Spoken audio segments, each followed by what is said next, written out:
Let's start with cancer. Everyone's favorite. Yeah, I think, cancer is the second leading cause of death in the United States and globally. Of what I describe as these four horsemen of death, cardiovascular disease, cancer, neurodegenerative disease, and the metabolic diseases that we've already talked about, cancer hits its peak first. So the other diseases rise monotonically with aging. Cancer actually peaks in late middle age. So cancer would be the leading cause of chronic death chronic diseases of aging in the 40s and 50s and 60s before it's supplanted by cardiovascular disease and even neurodegenerative disease. If you go back to the year I was born and you ask the question, what is the probability that a person with metastatic cancer, i.e. cancer that has spread from its primary organ to a distant organ, what's the probability they're going to be alive in 10 years? The answer was 0%. Nobody was going to survive that. Today, the answer is about 5%, maybe a little bit higher. But it's really not been an enormous source of success. So let's talk about what the bright spots are. The bright spots are leukemias, lymphomas, testicular cancer.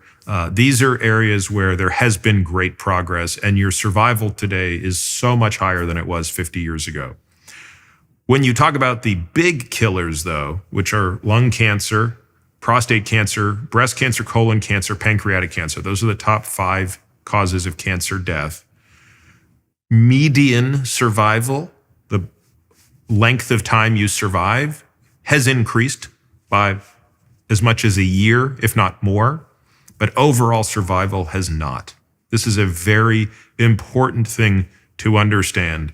The risk of being dead in 10 years if that cancer has spread is the same as it was 50 years ago. So if all that's the bad news... Do you suppose that's a possible consequence of the presence of cancer being a marker for like cumulative systemic failure? Is that it's if there's cancer somewhere, is it an indicator that many things have gone wrong at many levels? And so even if you treat the cancer, the probability that that's going to be life-saving is quite low? Or is it just a consequence of the tremendous capacity of metastatic cancers to spread?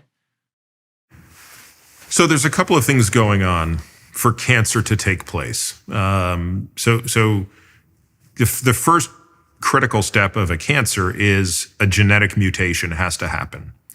And largely speaking, these fall into 2 categories. There are genes that are promoting cancer growth, and then there are genes that suppress cancer growth. So anytime you get mutations in one of those systems, it becomes oncogenic. Now, fortunately, when a cell becomes cancerous, it starts to let out clues that it is not a normal cell. So when a breast cell goes from being a normal mammary cell to a cancerous mammary cell, it starts to look a little bit different. And the immune system, our immune system, the cellular immune system, is very good at patrolling the body for signs of things that are not self. That's what it's programmed to do. So it's a very beautiful way to think about it, but the immune system is not programmed to recognize bad things. It's programmed to recognize things that are not self.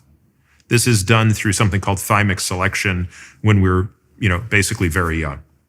So, and by the way, too much of that problem leads to autoimmunity. So that, you can think about this through your own personal story, right? Which is there's a very fine balance here. Too much of knowing what is, not self, and too little of that are both equally bad.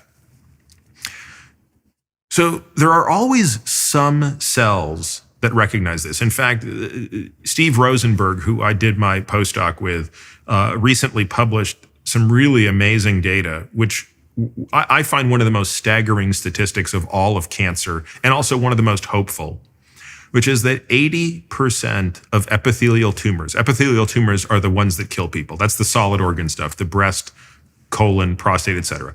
80% of those tumors produce what are called novel neoantigens, meaning they produce peptides, small proteins that are not self and are recognized by the immune system as not self. The problem is the reason those 80% of patients don't go into spontaneous remission is they can't mount a strong enough immune response to that. So it's sort of like having some immune cells that recognize you have a virus, but not enough that they can actually kill the virus, and ultimately the virus kills them. To your broader question, which is, if you're listening to this, what do you do about it? It starts to me with, what are the two most clear environmental triggers of cancer, and how do you avoid them? And then secondly, what's the rest of your strategy? So when it comes to heart disease and neurodegenerative disease and metabolic disease, which are the other three horsemen, our ability to incorporate prevention is so significant that it plays the lion's share of our strategy.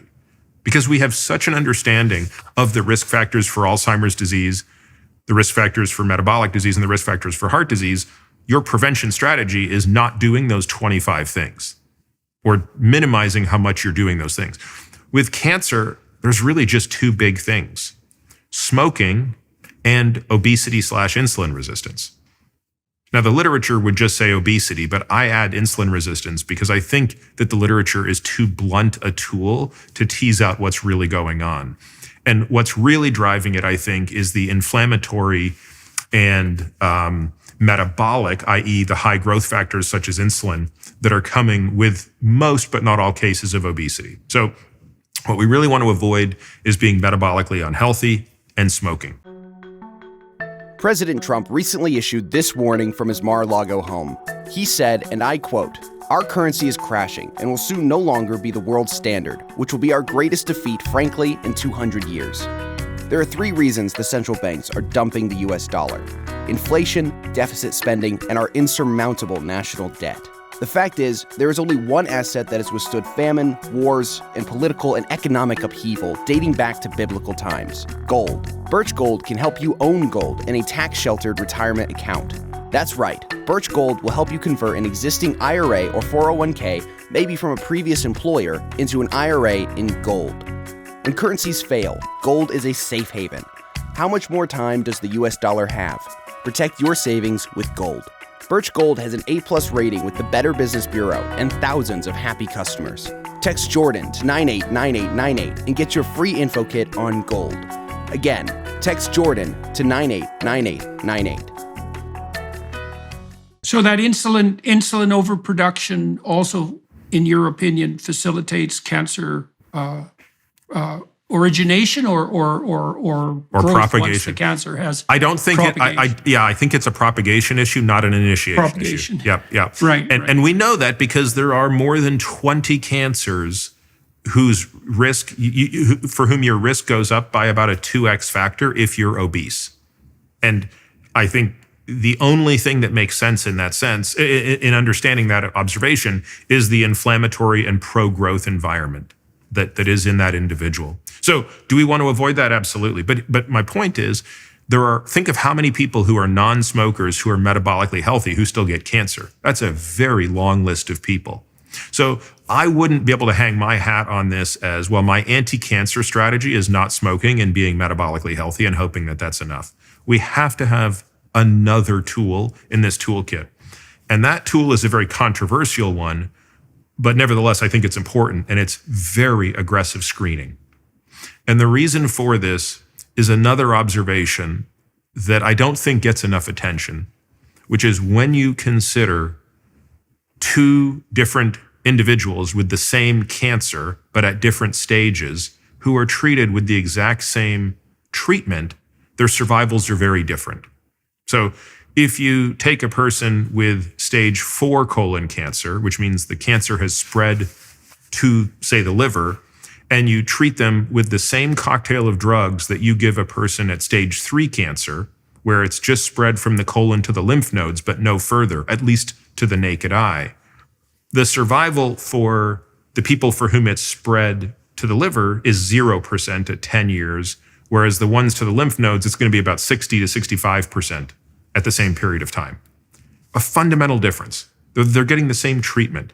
So it's the difference between treating somebody when they have 1 billion cells versus 100 billion or 1 trillion cells. And the problem is that there's more mutational burden the more cancer you have. You have more escape mechanisms for the cancer. That's probably the best explanation for it. And we could do this analysis for all other types of cancer like breast cancer, et cetera. What it points to is early detection is essential. So what does that mean practically? What do people have to do with their physicians in order to ensure that they're being optimally screened for the possibility of cancer? And at what age does that start to become more crucial?